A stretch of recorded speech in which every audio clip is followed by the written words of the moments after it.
बस में ज़्यादा भीड़ नहीं थी। मैं खिड़की के पास बैठी हुई थी। हल्की ठंड थी और बाहर अंधेरा धीरे धीरे घना हो रहा था। खिड़की से हवा के हल्के झोंके चेहरे को छू रहे थे। मेरे बगल की सीट अभी भी खाली थी। जैसे जैसे बस स्टेशन पर रुकती, वैसे वैसे सीटें भरती जा रही थीं। अब बस पूरी तरह भर चुकी थी और मेरे बगल वाली सीट ही खाली थी। तभी शिरडी के स्टेशन पर एक व्यक्ति बस में चढ़ा। उसकी उम्र करीब 30 साल रही होगी। उसने मुझसे हल्के स्वर में पूछा, क्या मैं यहाँ बैठ सकता हूँ? उसकी आवाज़ में एक सादगी और तहजीब थी। मैंने बिना सोचे जवाब दिया, हाँ, आप बैठ सकते हैं। वह मेरे बगल में बैठ गया। वह साधारण कपड़ों में था, लेकिन उसकी पर्सनैलिटी में एक अलग तरह का आकर्षण था। वह देखने में शरीफ और शांत स्वभाव का लग रहा था। मुझे उसकी आंखों में कुछ उदासी दिखाई दी। यह वही उदासी थी जो कभी कभी किसी के अंदर छिपे गहरे दर्द को बयां कर देती है। मैंने उससे हल्के अंदाज में बातचीत शुरू की। आप नागपुर जा रहे हैं? वह थोड़ा मुस्कुराया, लेकिन उसकी मुस्कान अधूरी थी। हाँ, नागपुर ही जा रहा हूँ। आप नागपुर में क्या करते हैं? मैंने पूछ लिया, बातचीत को आगे बढ़ाने के लिए। उसने थोड़ी देर चुप रहने के बाद जवाब दिया, बस थोड़ा काम है वहाँ। उसका जवाब संक्षिप्त था, लेकिन उसकी आवाज़ में कुछ ऐसा था जो मुझे बेचैन कर गया। ऐसा लग रहा था जैसे वह कुछ छुपा रहा हो। फिर उसने मुझसे पूछा, और आप नागपुर क्यों जा रही हैं? मैंने उसे अपनी कहानी संक्षेप में बताई। मैं पढ़ाई पूरी कर चुकी हूँ, अब नौकरी की तलाश में हूँ। सोचा नागपुर में मेरी कुछ सहेलियाँ हैं, उनसे मदद मिल जाए शायद। वह सिर हिलाते हुए सुनता रहा। उसकी आंखों में एक अजीब सी चमक थी, जैसे मेरी बातों में कुछ ढूंढ रहा हो। कुछ देर की चुप्पी के बाद मैंने उसकी ओर देखा। उसकी आंखें नीचे झुकी हुई थीं और वह खिड़की के बाहर दूर कहीं देख रहा था। मुझे लगा यह सही मौका है। मैंने हल्की आवाज में पूछा, आप ठीक तो हैं? आप कुछ परेशान लग रहे हैं। कोई बात है? उसने मेरी ओर देखा। उसकी आंखें हल्की सी नम थीं। उसने गहरी सांस ली और कहा, क्या बताऊं? मेरी शादी को 3 साल हो चुके हैं। मेरी पत्नी एक कंपनी में जॉब करती है। मैंने उसे मना किया था, लेकिन उसने कहा कि वह अपनी ज़िंदगी में कुछ करना चाहती है। मैंने भी सोचा, चलो उसकी मर्जी है, करने दो। सब ठीक चल रहा था, लेकिन कुछ समय से सब बदल गया है। मैंने उसकी बातों में दर्द महसूस किया। वह आगे बोला, पहले वह मुझसे सब कुछ शेयर करती थी, हर छोटी बड़ी बात। लेकिन अब वह अपने फ़ोन को मुझसे बचाकर रखने लगी है। मुझे शक हो गया कि वह मुझसे कुछ छुपा रही है। मैंने उसकी बात ध्यान से सुनी।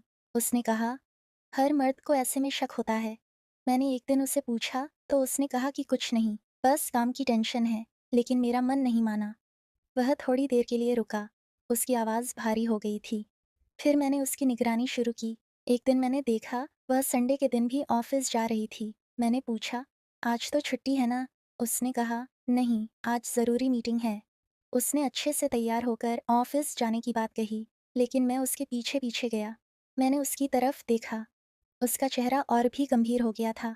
वह ऑफिस नहीं गई। वह एक होटल के सामने रुकी। वहाँ एक आदमी आया। वह अमीर लग रहा था। उन्होंने बातें की, फिर एक दूसरे का हाथ पकड़ा और होटल के अंदर चले गए। मैंने उसकी आंखों में उस समय का दर्द देखा। वह बोला, मैं चुपचाप घर लौट आया। मैं उसे कुछ कह नहीं सका।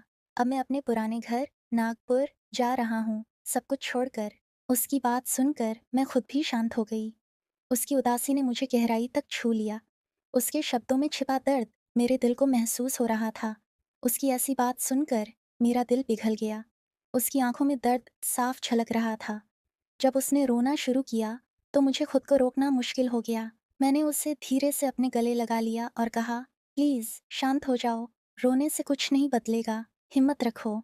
उसने मेरी बात सुनी और धीरे धीरे शांत हो गया। आंखें पोंछते हुए उसने कहा, थैंक यू, आपने मेरी बात सुनी और मेरा दुख समझा। आप नहीं जानती, आपके शब्द मेरे लिए कितने मायने रखते हैं। अब रात के 10 बज चुके थे। बस की खिड़कियां आधी खुली थीं और ठंडी हवा अंदर आ रही थी। मैं स्वेटर पहने हुए थी, फिर भी ठंड मेरे हाथ पैरों को जकड़ रही थी। मैंने अपने बैग से शाल निकाली और खुद पर ओढ़ ली, लेकिन मेरी नज़र बार बार उस पर जा रही थी। उसने गर्म कपड़े नहीं पहने थे और ठंड से कांप रहा था, लेकिन फिर भी वह कुछ नहीं कह रहा था। मुझे उसकी हालत देखकर और भी बुरा लगने लगा। मैंने अपनी शाल उतारी और उसकी ओर बढ़ाई। इसे ले लो, तुम्हें ज़्यादा ठंड लग रही है, मैंने कहा। वह तुरंत पीछे हट गया और सिर हिलाते हुए बोला, नहीं, आप खुद ओढ़े रखो, आपको ठंड लग जाएगी। मैं ठीक हूँ। मैंने हल्के से मुस्कुराते हुए कहा, मेरे पास स्वेटर है, मुझे ज़्यादा ठंड नहीं लगेगी, तुम ले लो। वह फिर भी मना करता रहा। आखिरकार मैंने उसे समझाने के लिए एक तरकीब निकाली। ठीक है, अगर तुम शाल नहीं लेना चाहते, तो हम इसे आधा-आधा ओढ़ लेते हैं। इससे हमें दोनों को ठंड नहीं लगेगी। वह थोड़ी झिझक के बाद मान गया। मैंने शाल को अपने और उसके बीच इस तरह फैलाया कि हम दोनों को कवर कर सके। उसकी ठंड से कांपती हालत अब थोड़ी ठीक लग रही थी। शाल के कारण हम दोनों के बीच की दूरी कम हो गई। हल्की सांसों की गर्माहट मुझे महसूस होने लगी। हम दोनों खामोश थे, लेकिन इस खामोशी में एक अनकहा संवाद था। मैंने उसकी आंखों में देखा। अब वह थोड़ी सहज लग रही थीं, लेकिन उसके चेहरे पर अब भी गहराई से छिपा हुआ दर्द था। मैंने आज तक किसी भी मर्द के साथ इतनी जल्दी इतना करीब होने का अनुभव नहीं किया था। उसकी मासूमियत और उसकी बातें मुझे उसकी ओर खींच रही थीं। वह किसी छोटे बच्चे जैसा लग रहा था, जो दुखों का पहाड़ सहकर भी सहज दिखने की कोशिश कर रहा हो। कभी-कभी हमारे हाथ अनजाने में टकरा जाते और हम एक दूसरे को देखकर हल्के से मुस्कुरा देते। एक शाल में होने के कारण हमारी नज़दीकियां और बढ़ गई थीं। मेरी नज़रें बार-बार उसकी ओर चली जाती थीं और ऐसा लग रहा था कि वह भी मुझे चुपके से देख रहा है। ऐसी ही एक नज़र के दौरान उसने धीरे से कहा, मुझे आपका नाम तो नहीं मालूम, पर बुरा मत मानिएगा, आप बहुत खूबसूरत हैं। उसकी यह बात सुनकर मैं एक पल के लिए ठिठक गई। मेरे दिल की धड़कन तेज हो गई और मैं अंदर ही अंदर थोड़ी शर्मा गई। हालांकि मैं अपनी झिझक छिपाने की कोशिश कर रही थी, लेकिन वह मेरी आंखों में देखता जा रहा था, जैसे मेरे भीतर कुछ पढ़ना चाहता हो। धीरे धीरे हमें नींद आने लगी। रात की ठंडक और हमारी थकी हुई हालत ने हमें एक पल के लिए शांत कर दिया। जब सुबह हुई, तो उसकी हल्की खांसी से मेरी आंख खुली। उसने मेरे चेहरे की ओर देखा और मुस्कुराते हुए कहा, अच्छी नींद आई। हम दोनों अपने अपने सामान समेटने लगे। अब हमारा स्टेशन आने वाला था। जैसे ही बस रुकी, हमें उतरना पड़ा। उतरते समय मेरे मन में एक अजीब सा खालीपन था। मैं जानती थी कि अब हम दोनों अलग अलग रास्तों पर चले जाएंगे। लेकिन तभी उसने झिझकते हुए कहा, क्या आप मेरे साथ चाय या कॉफ़ी लेना पसंद करेंगी? कृपया मना मत करना। आपने मेरी बहुत मदद की है और मुझे आपका स्वभाव बहुत अच्छा लगा। मेरा घर यहाँ से ज़्यादा दूर नहीं है। वहाँ चलकर हम फ्रेश हो जाते हैं और फिर आराम से बातें करते हैं। उसके इस आग्रह ने मुझे सोचने पर मजबूर कर दिया। उसका अंदाज और उसकी ईमानदारी मुझे बहुत सच्ची लगी। न जाने क्यों मैं उसे मना नहीं कर पाई। मन ही मन में सोच रही थी, इतना अच्छा इंसान है, फिर उसकी पत्नी ने उसे क्यों धोखा दिया होगा? शायद पैसों के लालच में उसने अपने पति को खो दिया। मैं उसके साथ उसके घर चली गई। वहाँ पहुँचने पर उसने मेरे लिए दरवाज़ा खोला और कहा, आप पहले फ्रेश हो जाइए। मैं बाथरूम गई और तरोताज़ा होकर बाहर आई। तभी मैंने देखा, वह भी फ्रेश होकर वापस आया। लेकिन अब उसने अपनी शर्ट बदलकर एक फिटिंग की टी शर्ट पहन ली थी। उसकी कदकाठी देखकर मुझे लगा कि वह नियमित रूप से जिम करता होगा। उसकी मजबूत काया और आत्मविश्वास भरी चाल ने मुझे अनायास ही आकर्षित किया। मैं उसे एकटक देख रही थी और वह मेरी नज़रों को भांप गया। वह मुस्कुराते हुए बोला, आप क्या लेंगी, चाय या कॉफ़ी? मैंने हल्के से मुस्कुराते हुए कहा, कॉफ़ी। थोड़ी ही देर में वह हमारे लिए कॉफ़ी बनाकर ले आया। हमने बैठकर कॉफ़ी का आनंद लिया और इधर-उधर की बातें शुरू कीं। धीरे-धीरे बातचीत उसकी पत्नी पर आ गई। वह कहने लगा, मैंने उसे कभी कोई शिकायत का मौका नहीं दिया। मैंने हमेशा उसकी हर ज़रूरत पूरी की। फिर भी उसने मेरे साथ ऐसा क्यों किया? मैंने उसे सच्चे दिल से प्यार किया था। इतना कहते-कहते उसकी आवाज़ भारी हो गई और उसकी आंखें नम हो गईं।